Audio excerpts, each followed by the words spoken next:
Hello guys, ayan, welcome sa cooking show ni Madam. Ayan, panoorin natin si Madam. Gelatin, ilagay sa maraming straw. Ano kayong garap nito ni Madam, no? Tinaktak na ganyan.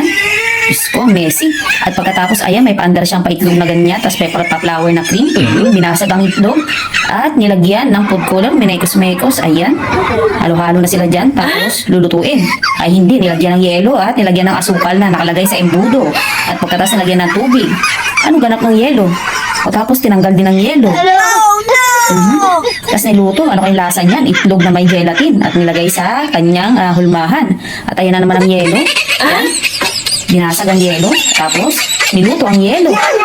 Oh my God. Tapos nilagay sa lagayan ng ice cube. Tapos, ibudo na naman. Anong ganap nito? Tapos tinanggal yung kanyang pang-design. O ayan na. Iniluto ang asukal. Tapos minekos-mekos na ganyan. Ayun yung pinakulong tubig. Wala rin naman palang ganap. Diyos ko. Tapos ayan na naman, nilagyan ng gelatin din, no? Tinusok-tusok na yung gelatin ng green. Tapos ayan, may strainer pa nga. Diyos ko, pwede naman wala na strainer yan. At syempre, ayan na yung kanyang gelatin kanina na nilagay sa maraming straw. Nagsayang pa si Madam ng maraming straw. Ayan na.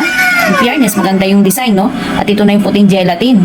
Ayan na yung cubes. Sinagyan na naman ng kulad yung gelatin.